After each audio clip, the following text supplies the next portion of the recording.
Hello दोस्तों, बात करते हैं टॉप 25 प्रश्न जो कि सभी एग्जाम के लिए इम्पोर्टेंट है। तो जो इसका पहला प्रश्न है, सिंध सभ्यता में किस स्थल से जल निकास प्रणाली सबसे उन्नत रूप में मिली है? तो किस रूप में मिली है? तो मोहनजोदड़ो में मिली है। यानी ऑप्शन जो इसका होगा वो बी ऑप्शन इसका बी राइट आंसर होगा। और इसी प्रकार इसका अगला प्रश्न है, प्रश्न 2, ऋण वैदिक आर्यों की सबसे प्रमुख आर्थिक गतिविधियां क्या है? आर्थिक गतिविधियां क्या है? तो क्या है? पशुपालन है। क्या है? पशुपालन। यानी ऑप्शन जो इसका होगा वो सी राइट आंसर होगा।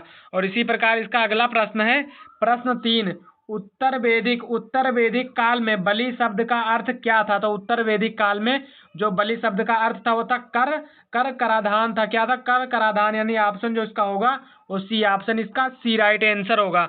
और इसका अगला प्रश्न है, प्रश्न 4 है, महाज महाजनपद काल में सबसे शक्तिशाली गणराज्य कौन सा था? तो महाजनपद जो काल में सबसे शक्तिशाली गणराज्य था वो लक्षवी था। कौन था? लक्षवी। यानी ऑप्शन जो इसका होगा वो इसका भी ऑप्शन सी राइट आंसर होगा।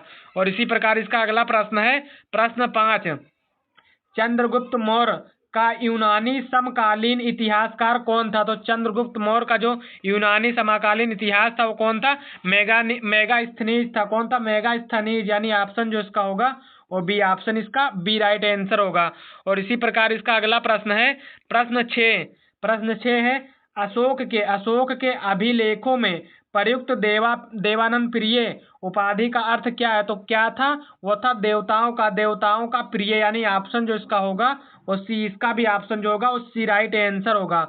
और इसी प्रकार इसका अगला प्रश्न है, प्रश्न 7 है, गुप्त काल में भूमि अनुदान व्यवस्था का सबसे पहला स्पष्ट प्रमाण किससे मिला? तो किससे मिला था? वो भीतरी स्तंभ लेख से मिला था। यानी ऑप्शन जो इसका होगा वो डी ऑप्शन इसका डी राइट आंसर होगा। और इसी प्रकार इसका अगला प्रश्न है, प्रश्न 8 है, अजंता चित्रकला किस शासक के काल में उत्कर्ष पर पहुंची? तो किस शासक काल में पहुंची थी? वो कुमारगुप्त के शासक काल में। यानी ऑप्शन जो इसका होगा वो बी ऑप्शन इसका बी राइट आंसर होगा। और इसी प्रकार इसका अगला प्रश्न है, प्रश्न 9 है, हूण आक्रमण के समय गुप्त शासक कौन था? तो कौन था? वो स्कंदगुप्त था। कौन? स्कंदगुप्त। यदि आप वीडियो पहली बार देख रहे हैं तो वीडियो को लाइक करके चैनल को सब्सक्राइब कर लें और वीडियो को अपने सभी दोस्तों के पास में शेयर कर दें ताकि इस वीडियो का लाभ आप और आपके दोस्त भी उठा सकें।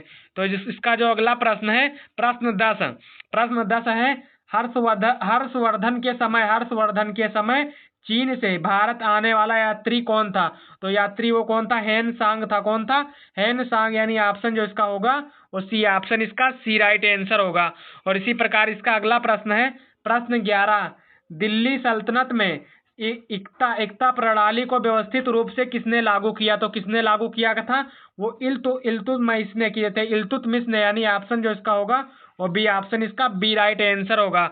और इसका अगला प्रश्न है, प्रश्न 12, अलाउद्दीन खिलजी की बाजार नियंत्रण नीति का मुख्य उद्देश्य क्या था? तो उनका मुख्य जो उद्देश्य था वो था सैनिकों का वेतन नियंत्रित करना। यानी कि सैनिकों के वेतन पर नियंत्रित करना था। ऑप्शन जो इसका होगा वो बी राइट आंसर होगा। और इसी प्रकार इसका अगला प्रश्न है, प्रश्न 13 है, मोहम्मद बिन तुगलक की राजधानी परिवर्तन योजना किस कारण असफल हुई? तो किस कारण असफल हुई थी? वो प्रशासनिक व्यवस्था के कारण। यानी ऑप्शन जो इसका होगा वो सी ऑप्शन इसका सी राइट आंसर होगा। और इसी प्रकार इसका अगला प्रश्न है, प्रश्न 14, विजयनगर साम्राज्य में अमरनायक प्रणाली किससे संबंधित है? तो अमरनायक जो प्रणाली संबंधित है वो सेना से संबंधित है। किससे? सेना से। यानी ऑप्शन जो इसका होगा वो बी ऑप्शन इसका बी राइट आंसर होगा। और इसका अगला प्रश्न है, प्रश्न 15 यानी कि 15, तालीकोटा का युद्ध किसके बीच लड़ा गया? तो तालीकोटा का युद्ध जो लड़ा गया था वो दक्कनी सल्तनत विजयनगरों के बीच में। यानी ऑप्शन जो इसका होगा वो सी ऑप्शन इसका सी राइट आंसर होगा। और इसी प्रकार इसका अगला प्रश्न है, प्रश्न 16, अकबर द्वारा लागू दहसाला बंदोबस्त किसने तैयार किया? तो अकबर द्वारा जो लागू दहसाला बंदोबस्त था वो किया था राजा टोड रमर किए थे। कौन किए थे? राजा टोड रमर। यानी ऑप्शन जो इसका होगा वो बी ऑप्शन इसका बी राइट आंसर होगा। और इसका अगला प्रश्न है, प्रश्न 17 है, जाजिया जाजिया कर अकबर ने किस वर्ष समाप्त किया? तो जाजिया कर जो समाप्त किए थे वो 1564 ईस्वी में समाप्त किए थे। ऑप्शन जो इसका होगा वो ए राइट आंसर होगा।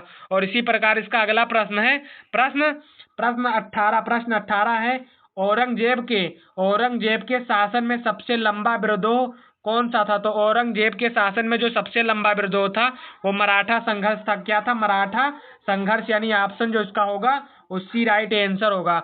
और इसी प्रकार इसका अगला प्रश्न है, प्रश्न 19 है, प्लासी के युद्ध में अंग्रेजों की जीत का मुख्य कारण क्या था? तो प्लासी का जो युद्ध था उसमें अंग्रेजों का जो जीत का कारण था वो गुप्त संधि थी। क्या थी? गुप्त संधि, यानी ऑप्शन इसका जो होगा वो बी राइट आंसर होगा। और इसका अगला प्रश्न है, प्रश्न 20 यानी कि 20, बंगाल में स्थायी बंदोबस्त से सबसे अधिक लाभ किसे मिला? तो स्थायी बंदोबस्त से जो सबसे अधिक लाभ मिला था वो जमींदार को मिला था, वहां के जमींदारों को, यानी ऑप्शन जो इसका होगा वो बी राइट आंसर होगा। और इसी प्रकार इसका अगला प्रश्न है, प्रश्न 21 है, 1857 के विद्रोह को प्रथम स्वतंत्रता संग्राम किसे कहा? तो किसे कहा गया था? विनायक दामोदर सावरकर को कहा गया था, यानी ऑप्शन जो इसका होगा वो सी राइट आंसर होगा। और इसी प्रकार इसका अगला प्रश्न है, प्रश्न 22, भारतीय राष्ट्रीय कांग्रेस का प्रथम अधिवेशन कहाँ हुआ? तो कहाँ हुआ था? वो हुआ था मुंबई में हुआ था। कहाँ? मुंबई, यानी ऑप्शन जो इसका होगा वो बी, ऑप्शन इसका बी राइट आंसर होगा। और इसका अगला प्रश्न है, प्रश्न 23 यानी कि 23, गुप्त स्वर्ण मुद्रा को क्या कहा जाता था? तो गुप्त स्वर्ण मुद्रा को कहा जाता था दिनार कहा जाता था, यानी ऑप्शन जो इसका होगा वो इसका भी ऑप्शन बी राइट आंसर होगा।